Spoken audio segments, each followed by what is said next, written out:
PT Indiland Development Tbk memperkenalkan DCLand sebagai layanan pusat data yang berbasis di Surabaya.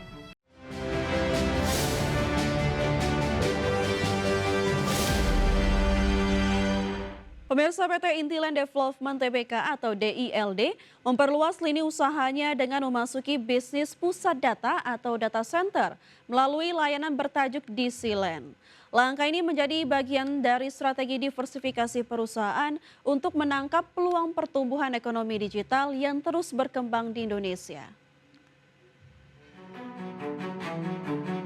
PT Indiland Development Tbk memperkenalkan DCLand sebagai layanan pusat data yang berbasis di Surabaya. Ekspansi ini dilakukan melalui kolaborasi antara entitas anak usaha Indiland dan mitra teknologi, termasuk Ion Network, guna menghadirkan fasilitas data center dengan standar keamanan dan keandalan industri.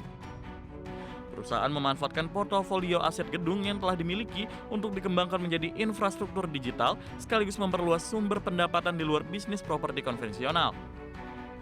Manajemen menyebutkan kebutuhan terhadap layanan penyimpanan data, komputasi awan, serta dukungan sistem digital terus meningkat seiring transformasi teknologi di berbagai sektor industri. Bisnis data center dinilai memiliki prospek jangka panjang dan berpotensi memberikan pendapatan berulang atau recurring income yang lebih stabil. Dengan model bisnis berbasis layanan, perusahaan dapat memperkuat struktur pendapatan dan mengurangi ketergantungan pada penjualan proyek properti yang bersifat siklikal. Surabaya dipilih sebagai lokasi pengembangan karena dinilai memiliki potensi sebagai pusat pertumbuhan digital di kawasan Indonesia Timur. Peningkatan aktivitas industri dan kebutuhan infrastruktur teknologi menjadi faktor pendukung pengembangan pusat data di wilayah tersebut. Meski kontribusi finansial dari lini bisnis ini belum dirinci, ekspansi ke sektor data center mencerminkan upaya transformasi Indiland dalam merespon perubahan landscape industri dan kebutuhan pasar.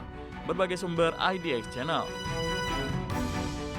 Kembali bersama kami pemirsa, Otoritas Jasa Keuangan telah menjatuhkan denda kepada 3.418 pihak yang terbukti melakukan pelanggaran di pasar modal sejak tahun 2022 hingga Januari 2026.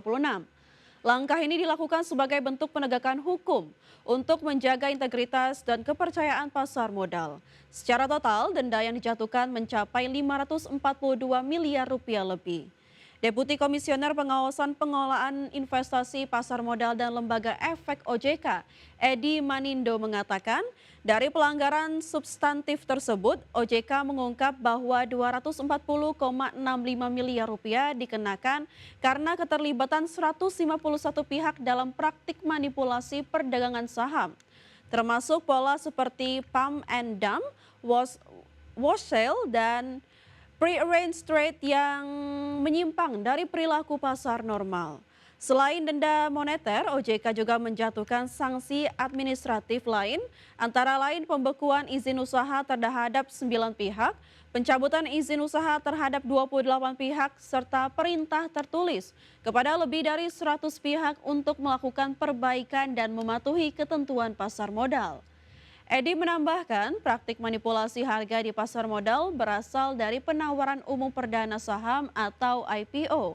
Hal ini terjadi pada mekanisme penjahatan saham yang tidak mencerminkan kondisi dan komposisi investor sebenarnya. Selain denda, OJK juga menjatuhkan sanksi administratif lain, antara lain pembekuan izin terhadap 9 pihak, pencabutan izin 28 pihak, serta 116 perintah tertulis.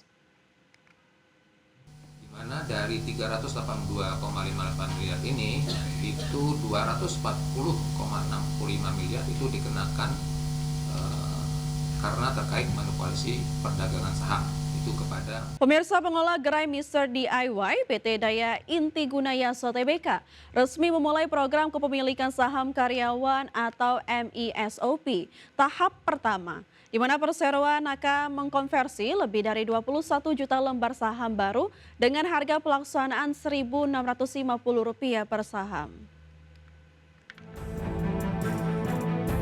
PT Daya Inti Gunayasa Tbk atau MDIY mengumumkan pelaksanaan manajemen Employee Stock Option Program atau MESOP tahap pertama. Dalam keterbukaan informasi, perseroan akan mengonversi sebanyak 21.285.000 lembar saham. Periode pelaksanaan ini akan berlangsung selama 30 hari bursa, terhitung mulai tanggal 18 Februari hingga 10 Maret 2026 mendatang.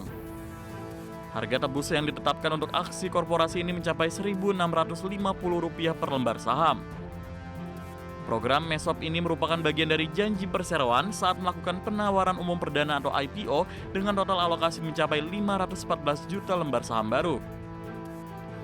Jumlah tersebut setara dengan 2,041% dari modal ditempatkan dan disetor penuh perseroan. Pelaksanaan tahap pertama ini mencakup 50% dari hak opsi yang tersedia, sementara untuk tahap kedua akan ditentukan kemudian oleh Dewan Komisaris. Hingga perdagangan Senin kemarin, harga saham MDIY terpantau bergerak stagnan di level Rp940 per lembar saham. Adapun, menariknya, harga pelaksanaan MESOP sebesar Rp1.650 berada jauh di atas harga pasar saat ini. Aksi korporasi ini diharapkan dapat meningkatkan loyalitas serta produktivitas manajemen dan karyawan dalam mendukung ekspansi gerai Mr. DIY di seluruh wilayah Indonesia di masa depan. Berbagai sumber IDX Channel. PT Mitra Pinastika Mustika Tbk atau MPMX membidik pertumbuhan usaha yang moderate pada 2026. Perseroan menargetkan kenaikan pendapatan 5% hingga 7% dibanding tahun lalu seiring dinamika pasar otomotif dan tantangan makroekonomi yang masih membayangi industri. PT Mitra Pinastika Mustika Tbk yang dikenal sebagai pemain besar di sektor otomotif, transportasi, dan layanan terkait memasang target pertumbuhan pendapatan sekitar 5% hingga 7% pada tahun 2026. Di sisi bottom line, perseroan juga menargetkan margin laba bersih di kisaran 3% hingga 4% dari total pendapatan, mencerminkan fokus mempertahankan stabilitas profit di tengah kondisi pasar yang tidak sepenuhnya mulus. Manajemen MPMX optimis seluruh portofolio bisnis akan tumbuh pada tahun ini meski tantangan seperti tekanan makroekonomi dan dinamika permintaan konsumen masih perlu diperhatikan. Perusahaan tetap menekankan kekuatan segmen distribusi dan retail sepeda motor sebagai penopang utama kinerja. Strategi moderate ini dinilai sebagai langkah adaptif menghadapi ketidakpastian pasar, termasuk sensitivitas konsumen terhadap pembelian barang bernilai tinggi serta kondisi suku bunga yang masih bergejolak. Dengan pendekatan yang berhati-hati, MPMX berharap dapat menjaga fundamental bisnis sekaligus memanfaatkan peluang pertumbuhan yang ada di industri otomotif dan layanan terkait. Secara keseluruhan, strategi pertumbuhan moderat menegaskan bahwa MPMX tidak mengejar ekspansi agresif di tengah ketidakpastian, melainkan mengutamakan stabilitas dan kesinambungan kinerja agar dapat menghadapi berbagai dinamika industri sepanjang 2026. Berbagai sumber IDX Channel. Pemirsa, kita beralih ke update IHSG pada penutupan sesi pertama hari ini pada tanggal 10 Februari 2026, di mana IHSG ditutup menguat 1,26% ke level 8.132,75. Tadi pagi IHSG dibuka di level 8.031 dan sempat menyentuh titik tertinggi di level 8.140. 572 saham menguat, 126 saham melemah, dan 118 saham stagnan atau tidak bergerak. Dari top gainers pemirsa atau saham-saham yang mengalami penguatan tertinggi antara lain ada Bumi pemirsa yang mengalami kenaikan di 5%, ada Dewa yang mengalami penguatan di 4%, BMRI menguat di 1,5% dan BRMS menguat di 2,48%.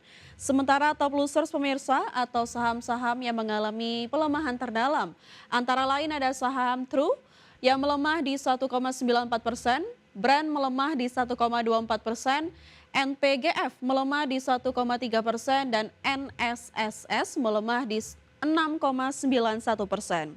Dari pergerakan sektoral pemirsa, industri mengalami penguatan di 2,03%, energi mengalami penguatan di 2,24%, konsumsi non-primer menguat di 2,1% dan properti juga menguat di 2,07%.